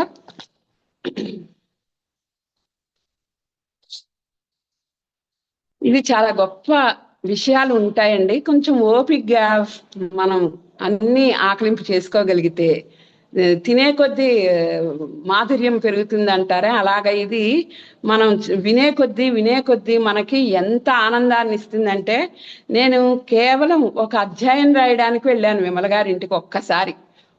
ఒక్కసారి వెళ్ళి ఒక అధ్యాయం ఇది చేస్తారు కదా, ఫెయిర్ చేస్తారు కదా, ఫెయిర్ కాపీలు రాయడానికి వెళ్ళాను. నేను ఎప్పుడు వెళ్ళలేదు. ఆ ఒక్కసారి ఎందుకు భగవంతుడి అనుగ్రహం వెళ్ళిన దాన్ని రాశానండి. రాసి ఇంటికి వస్తుంటే నేను ఎలా వచ్చానో నాకు తెలియదు. అంటే అంత తన్మయత్వం, అన్ని బాబా లక్షణాలే. నేను రాసిన ఆ అధ్యాయం అంతా సంతులు మహాత్ముల లక్షణాలు. దానికి భగవంతుడు వాళ్ళతో ఎలా ఉంటాడు భగవంతుడు అనేదాన్ని అది చదివింది నేను ఇంటికి వస్తుంటే. ఇంటికి వచ్చే వరకు నడిచి ఒక 2 మైళ్ళు నడిచానేమో, ధ్యాసే లేదు, ధ్యానమే లేదు ఏ విషయం మీద. అంతగా మనసుకి ఆనందాన్ని కలిగించింది. ఇవన్నీ ముందు వస్తాయి మీరు వినడానికి. ఎందుకు చెప్తున్నా అంటే, ఇంత గొప్ప గ్రంథాలు ఉన్నాయి మనకి, మనం తెలుసుకోలేము, వినలేము. టైంని, కాలాన్ని పరిగెత్తిస్తున్నాం. అలాగా ఫోన్లు చూసుకుంటూ ఇంకేదో చేస్తూ ఈ జీవితాన్ని మనం సార్థకం చేసుకోలేకపోతున్నాం. తెలిస్తే కదా, మనకి రుచి తెలిస్తే ఆ వంటకం చేసుకుంటాం, ఇది బాగుంది అని. అసలు రుచే తెలియకపోతే, అదేమిటో తెలియకపోతే, ఎన్నాళ్ళు లీలలే వింటూ బాబా నామస్మరణ చేసుకుంటే ఆయనే ఇవన్నీ ఇస్తారు. చదవండి, తెలుసుకోండి, పరమార్థాన్ని గ్రహించండి అని. శ్రీ గణేశాయ నమః, శ్రీ సరస్వత్యై నమః, శ్రీ గురుభ్యో నమః, శ్రీ దత్తాత్రేయాయ నమః, శ్రీ రుక్మిణీ పాండురంగాభ్యో నమః, ఓం శ్రీ జనార్దనాయ నమః. ఏకనాథ గురువు జనార్దనుడు కాబట్టి ఆయన జనార్దనాయ నమః అన్నారు. ఇక్కడ మనం ఇంకొకటి తెలుసుకోవాలి, వినాయకుడిని ప్రార్థిస్తాం, సరస్వతిని ప్రార్థిస్తాం ఇలాంటి గ్రంథాలకి. అయితే వినాయకుడు అనగానే మనకి వెంటనే ఆ తత్వం గుర్తు రావాలి. అలాంటి తత్వం మనం గ్రహించగలిగామా ఇంతవరకు? ఎవరో కొద్ది మందికి తెలుస్తుంది, కాదని నేను అన్ను. కానీ మనం గ్రంథం చదివినప్పుడు తప్పకుండా ఆ తత్వాన్ని తెలుసుకుందాం. శ్రీ ఏకదంత గజానన, నేను నీకు నమస్కరిస్తున్నాను. ఇప్పుడు నీవే ఏకాత్మతతో ఏకాలోనే అనేకత్వాన్ని చూపించినప్పటికీ అద్వైతం అవ్వదు. మనం అనేకత్వంలో ఉన్నాం, ఎన్నో రూపాలను చూస్తున్నాం భగవంతుని, ఎన్నో అనేకత్వం అనేది మన అసలు ద్వైత భావనే ఈ సృష్టికి మూలం. కాబట్టి అలాంటి అనేకత్వంలో ఉన్నాం. కానీ నిజమైన ఆనందం ఎక్కడ దొరుకుతుంది? ఏకత్వంలో. అంటే అన్నిటినీ ఒకటిగా చూడడం. ఇప్పుడు గురువే సమస్తం అనుకుంటున్నాం. ఎందుకు అనుకుంటున్నాం? అనేకత్వం నుంచి ఏకత్వానికి రావాలి. వచ్చినప్పుడు మనలో కాన్సన్ట్రేషన్, మనకు భగవద్ దర్శనం అవుతుంది. అన్ని ఆత్మల్లో ఉన్నది ఒకటే అని ఎలా అయితే తెలుసుకుంటున్నామో అలాంటి అనేకత్వాన్ని నుంచి ఏకత్వానికి నువ్వు అద్వైత స్వరూపుడి అని చెప్పడం. ఎవరు? ఓ గణరాజా, ఆనందమే నీ వదనం. ఇంకా ఆనందం అనేది చెప్తానండి. మనం రూపాలను ఎన్నో చూస్తూ ఉంటాం. నిజంగా బయట ఎవరికైనా అలా ఒక ఏనుగు తలతో, ఓ మామూలు శరీరంతో ఓ మనిషి పుట్టాడు అనుకోండి, మనం ప్రేమిస్తామా? అందవికారంగా ఉన్నాడు అనుకుంటాం. పందిగా పుట్టాడు అనుకోండి, అదే మనం ఆ అవతారం అయితే, వరాహ అవతారాన్ని అయితే దండం పెట్టేస్తాం. కానీ అదే ఒక పందిగా పుట్టిన వాడిని మనం చూస్తున్నామా? చూడం. ఇదంతా ఏమిటి? లోపల ఉన్న భావన. ఇప్పుడు గణపతి అంటే మనకి ఎంత మంచి భావన అండి. అసలు ఆయన స్వరూపం చూస్తుంటే ఎంత ఆనందపడిపోతాం. ఇప్పుడైతే ప్రతి ఇంటిలో, ప్రతి అపార్ట్మెంట్స్ లోనూ ఆ గణపతిని పెట్టేసి భజనలు చేసేసి ఆనందపడిపోయి, అంటే ఆనందం అనేది ఎక్కడ ఉంది? ఆయన ఆ స్వరూపం అలా ఉన్నా మనం ఆనందపడిపోతున్నాం. అంటే ఆయన ఆ శక్తిని మనకి ఇస్తున్నాడు. ఆయనే ఆనంద స్వరూపం. ఆయన వదనమే ఆనంద స్వరూపం. కాబట్టి మనం అలాంటి ఆనందాన్ని మనం కూడా అనుభవిస్తున్నాం. 4 పురుషార్థాలే 4 భుజాలు. పురుషార్థాలు ధర్మ, అర్థ, కామ, మోక్షం. ఏ పురుషార్థాలు అయితే ఉన్నాయో మనం భగవంతుణ్ణి ఎందుకు ప్రార్థిస్తామండి? ఈ 4 పురుషార్థాలు కావాల్సిందే మానవ జన్మ ఎత్తాక. ఏది లేకపోయినా సంపూర్ణం కాదు మన జీవితం. మహాభక్తుల జీవితాలు వేరు, కానీ మామూలుగా మనకి సంపూర్ణం అవ్వాలంటే ఈ 4 పురుషార్థాలు ఉండాలి. అవే నీ భుజాలు. ఇలా గనక మనం వినాయకుడిని చూస్తే మనం ఎంత ఆనందపడతామండి. ఆ తత్వంలో ఉంది అంత గొప్పతనం. ఇప్పటి నుంచి ఏకనాథ్ భాగవతం అంతా తత్వ విచారణ. అందుకు మీకు ఇప్పటి నుంచి చెప్తున్నాను, వినాయకుడు అంటే మనం ఈ తత్వంతో చూడగలమా? తండ్రి, నీ ముఖమే నిజమైన ఆనందం. ఆ వెంకటేశ్వర స్వామిని చూస్తే ఎంత ఆనందమో, ఆ నరసింహస్వామిని చూస్తే ఎంత ఆనందమో, ఆ వరాహస్వామిని చూస్తే ఎంత ఆనందమో, నిన్ను చూసినా మాకు అంతే ఆనందం స్వామి అని గనక మనం అనుకుంటే ఆ ఆనందం ఆయన అయ్యారు. 4 పురుషార్థాలు ఆయన భుజాలట. అభయహస్తంతో ఆశీర్వదిస్తున్నాడు. ఆ ఆశీర్వాదం ఏమిటి? 4 పురుషార్థాలు. సుఖం అనే కడుపు పెరిగింది, నాభిలో ఆనందం నిండి ఉంది. ఆయన బొజ్జ పెద్దది, ఉండ్రాళ్ళ ప్రియుడులా అనుకుంటాం కదా, మోదక ప్రియుడని. అక్కడ అర్థం ఏమిటి? మనం కూడా మనం తిన్న ఆహారం చక్కగా జీర్ణమవుతోంది ఈ శరీరంలో. సుఖం అనే కడుపు మనకుంది. ఏమిటి? తిన్న ఆహారం జీర్ణమయ్యి మంచి నిద్ర, ఆకలి అన్నీ ఉంటున్నాయంటే అది సుఖమైన కడుపు. అంటే అలాంటి కడుపు అని ఒక అర్థం. ఇంకొక అర్థం ఏంటో తెలుసా అండి? శ్రీకృష్ణుడు సమస్త భువనాల్ని ఎందులో చూపించాడు? ఆయన బొజ్జలో. అలాగే వినాయకుడి బుజ్జలో కూడా చతుర్దశ భువనాలు ఉన్నాయి. మీకు ఇంకోటి తెలుసా? విఘ్నేశ్వరుణ్ణి గాణపత్యులని, గణపతినే దైవంగా పూజించేవారు విష్ణు స్వరూపమే గణపతిగా చెప్తారు. సో నాభి ఇంకా బోధ అనే నాగబంధం అండి. మనకి హాయిగా ఉంది, కడుపు నిండింది, అన్నీ ఉన్నాయి. ఏం కావాలి తర్వాత? బోధ. అంటే భగవంతుడి యొక్క ఆయన విభూతిని మనం తెలుసుకోవాలి కదా. అలాంటి బోధ అనే నాగబంధం కడుపుకి కట్టుకుని ఉన్నారు ఆయన, శోభిస్తూ ఉన్నారు. ప్రకృతి పురుషులు ఈ 2 నీ చరణాలై ఉన్నాయి. ప్రకృతి పురుషుడు ఇవి 2 పరబ్రహ్మస్వరూపం. పురుషుడు ఏదైతే తత్వం, పరబ్రహ్మ తత్వం, ప్రకృతి ఈ సృష్టి, ఇలాంటివి 2 నీ చరణాలు. ఇది ఉంటేనే మనం ఇలా మాట్లాడుకోగలుగుతున్నాం. ఇవేవి లేకపోతే మనం మాట్లాడడము ఉండదు, మౌనం అంతా అలాంటి స్థితి ఉంటుంది. కాబట్టి నువ్వే ప్రకృతి పురుషులు సహజాసనంతో నువ్వు పూర్ణత్వంతో శోభిస్తావు. నీ క్షణమాత్ర దర్శనం అయినా చాలు, మరి వెతుకుదామన్నా విఘ్నాలు కనిపించవు. నీ చేతిలోని గొడ్డలి సంసార పాశాన్ని ఛేదించేదై ఉంది. అది మనం ఆయన్ని గనక మనం ఎందుకు ఆయన్ని అంత పూజిస్తున్నాం? మన జీవితంలో ఎన్ని విఘ్నాలు, పొద్దున లేవడం దగ్గర నుంచి విఘ్నమే. 6ంటికి లేవాలనుకుంటాం, లేవలేము. ఇంకా 4ంటికి ఎక్కడ లేస్తాం అంటే విఘ్నం.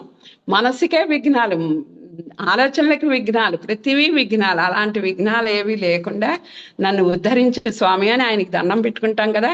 కాబట్టి ఆయన దర్శనంతోనే మనకి విఘ్నాలు ఉండవు. ఆయన చేతిలో ఉండే గొడ్డలి సంసార పాసాన్ని ఛేదించేది. అంటే భండాసుర వదోర్జుక్త అంటారు అమ్మవారిని. అలాగా తన గొడ్డలితో మనలో ఉన్న చెడు ప్రవృత్తిని అంతా ఛేదించేస్తాడు ఆయన. సూక్ష్మం కన్నా అత్యంత సూక్ష్మస్తుల్లో కూడా నీ అధిష్టానం ఉంటుంది. ఇంకా ఆ బ్రహ్మ పర్యంతం ఏదంటారు ఏమిటి, చీమ నుంచి బ్రహ్మ పర్యంతం వరకు ఉండే ఏ పదార్థం ఉందో ఆత్మ వస్తువు, అది నువ్వు మూషికని నీ వాహనంగా చేసుకుని చెప్తున్నావు. అంటే సకల చరాచర జగత్తులో ఉన్న ఏ ఆత్మస్వరూపం అది నేనే. నేను అన్నిటిని ఉద్ధరించే ఆ ఆసనం మీద కూర్చుంటున్నాను. అంటే మన మీద, మనలో ఉండి మనని నడిపిస్తున్నది ఆ సాక్షాత్తు ఆయన. అది ఇక్కడ అంత గొప్ప అర్థం. ఇప్పుడు చెప్పండి, వినాయకుడిని గనక మీరు ఇలా భావిస్తే ఆ వినాయకుడు ఎంత సంతోషిస్తాడు? వినాయకుడు కాదు, ముందు మనం వినాయకుడిని చూడగానే ఇన్ని భావాలు వస్తే ఇంకా మనం ఎంత ఆనందంగా ఉంటామండి. కాబట్టి ఇలా ప్రతి భిన్నత్వంలో ఏకత్వం చూడడం అంటే ఇదే. ఇది వీళ్ళు ఇంత చక్కగా గ్రంథాల్లో ఇమిడ్చి ఉన్నప్పుడు మనం దాన్ని గ్రహించి నిరంతరం ఆనందంగా ఉండడంలో ఏం పెద్ద కష్టం ఏం కాదు. అది గుర్తుపెట్టుకోవాలి. ఇప్పుడు సారాసార విచారమూర్తి కేవలమూర్తి చైతన్య రూపంలో సదా సర్వదా ఇంద్రియ వృత్తులను నడిపించేది అయిన సరస్వతికి కూడా నమస్కరిస్తున్నాను. సార విచార కేవలమూర్తి. అసలు సరస్వతీదేవి అంటే ఏమిటండి? జ్ఞానానికి ప్రతీక.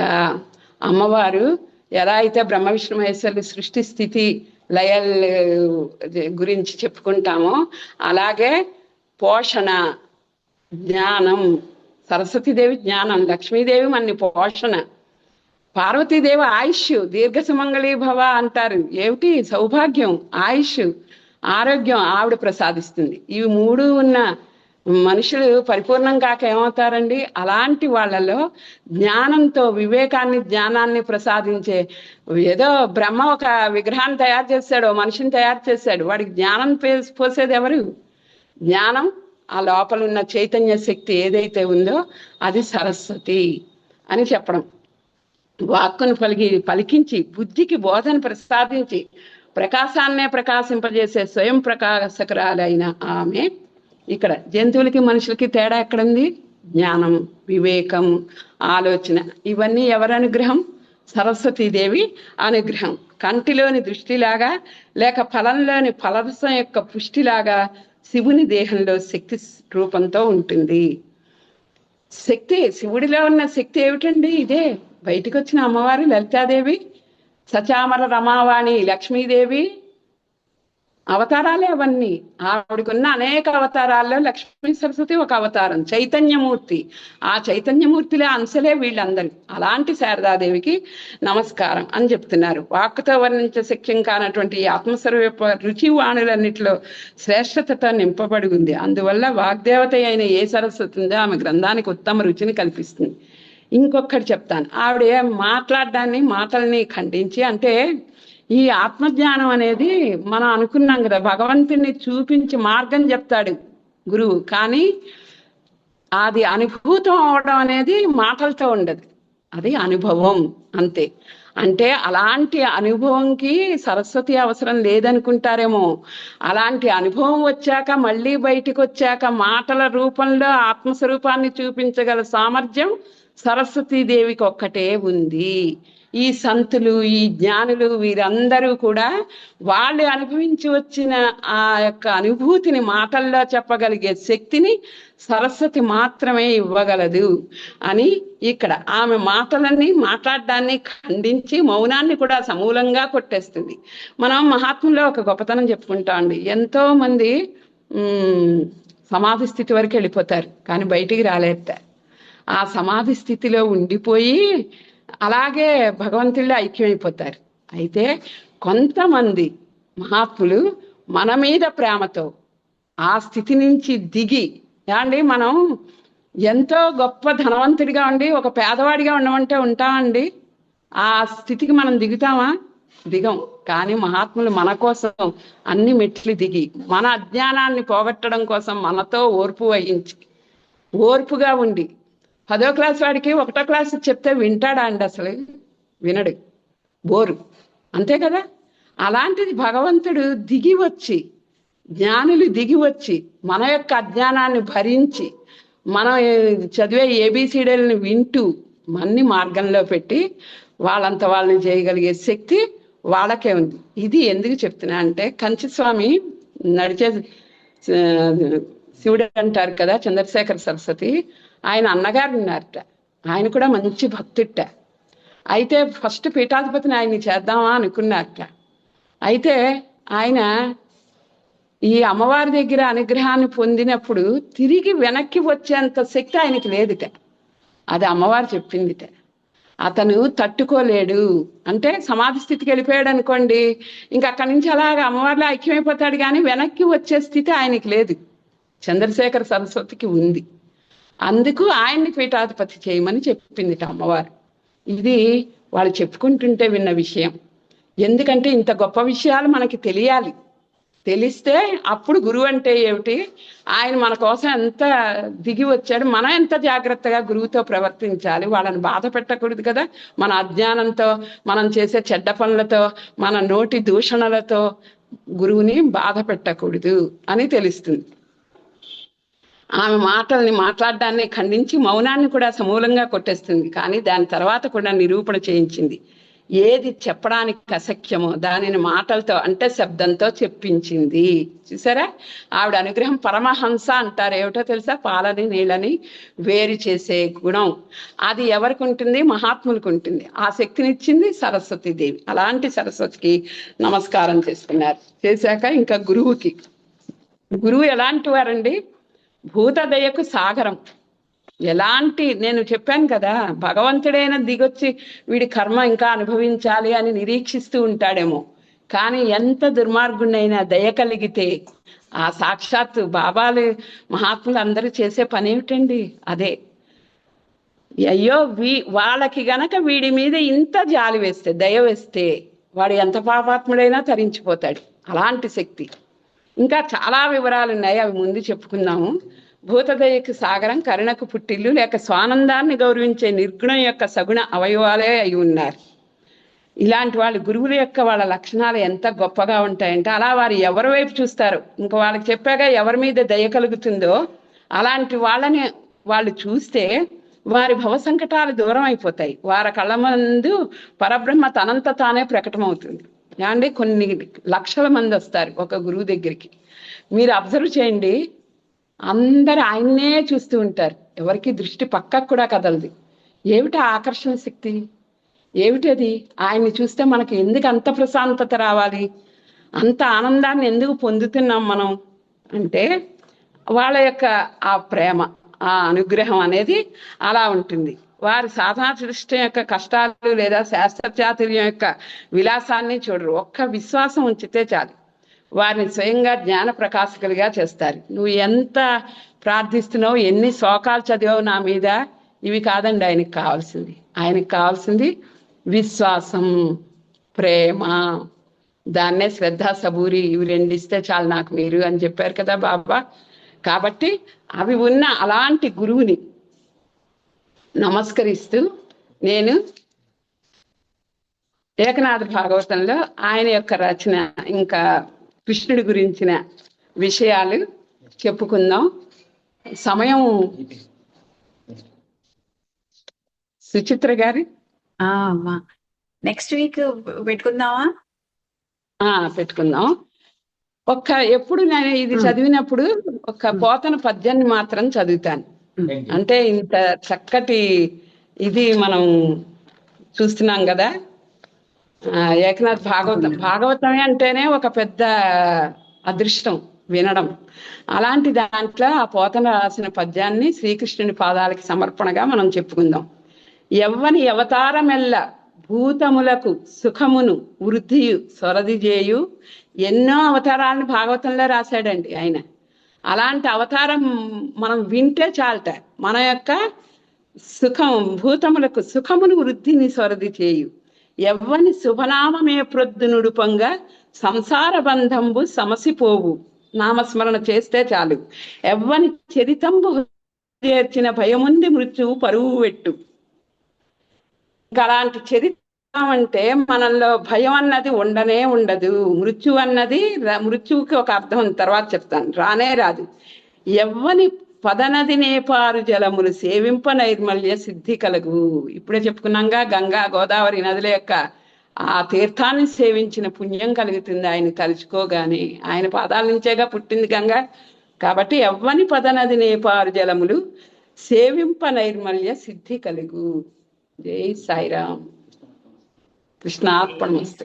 సాయిరామ్ అమ్మ. అసలు ఇవాళ నాకైతే నోటి మాటలేదు. ఎంత అద్భుతం అంటే మహా అద్భుతం అసలు.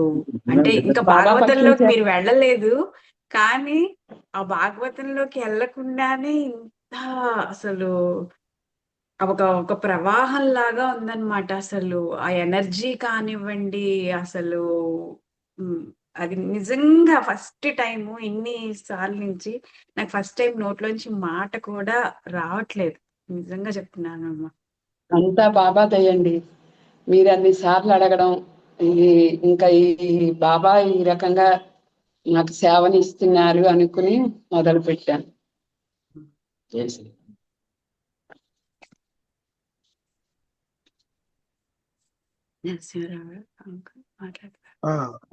సాయిరామ్ సాయిరామ్ అండి. సాయిరామ్ సాయిరామ్. అద్భుతం. ఇవాళ బాబా మంచి ఒక వరాన్ని ప్రసాదించాడు.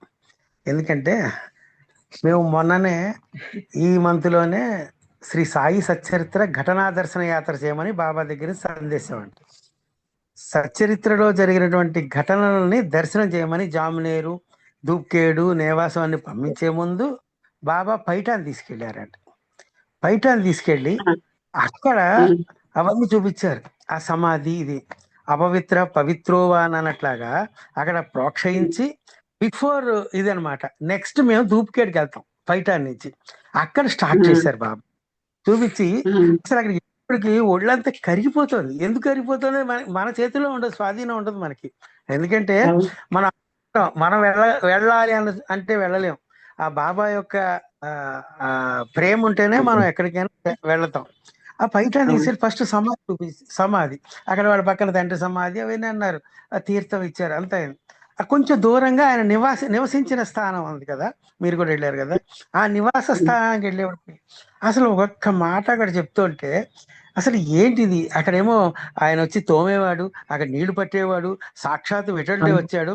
చెప్పడం ఏంటంటే 33 సంవత్సరాలు ఆయన దగ్గర పనిచేసేటండి. ఈయన దగ్గరకు వచ్చి నా దగ్గర నేను వర్క్ చేస్తానంటే, నువ్వు నా దగ్గర వర్క్ చేయడం ఏంటి, నా దగ్గర ఏమీ లేదు, నేను పేద బ్రాహ్మణ్ణి, నీకు నేనేం పెట్టగలను అంటే, నువ్వు ఏమి తింటే అదే పెట్టు, నేను ఎప్పుడు అడగను అని ఆయన జాయిన్ అయ్యేట ఆ వర్క్ లో. ఇది నీకు పెట్టడం ఏంటి బాబు, నేను లేదంటే పర్వాలేదు జాయిన్ అయ్యేట. అవన్నీ చూస్తుంటే ఏంటంటే సాక్షాత్ పండరీపుడు పరమాత్మ ఒక భక్తుడి దగ్గరికి వచ్చాడంటే అసలు ఏంటంటే అసలు మనం ఎంత అలాంటిది. అది చూసి బాబా ఒక్కసారి అందరికి ఒక తన్మయపరిచేసి దెన్ దూప్కేడు తీసుకెళ్ళాడండి అక్కడికి. అంటే ఇక్కడ ఏంటంటే ఆ భక్తుడికి భగవంతుడు బాబా ఎంత అసలు కరిగిపోతారు, ఎంత మనకి ఇంపార్టెన్స్ ఇస్తారు అనేది ప్రతి చోట జరుగుతూనే ఉంటుంది. ఈ ఏకనాథ భాగవతం కూడా ఎప్పుడో 600 సంవత్సరాల క్రితం రాస్తే ఇప్పటికి కూడా వెలుగులోకి రావడం.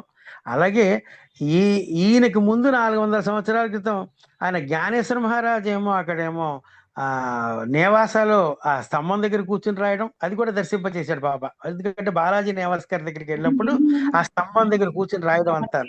మళ్ళీ ఆయన ఈయనకి కనిపించడం, ఏకనాథుడికి కనిపించి కల్లో నేను రాసినటువంటి ఆ భావార్థ రామాయణం అనేది అది జ్ఞానేశ్వరి నా సమాధి దగ్గర ఉంది అళందిలో, వెళ్ళి ఒకసారి తీసి దాన్ని కొంచెం ఇచ్చేయమని ఈయనకి కల్లో కనిపించడం.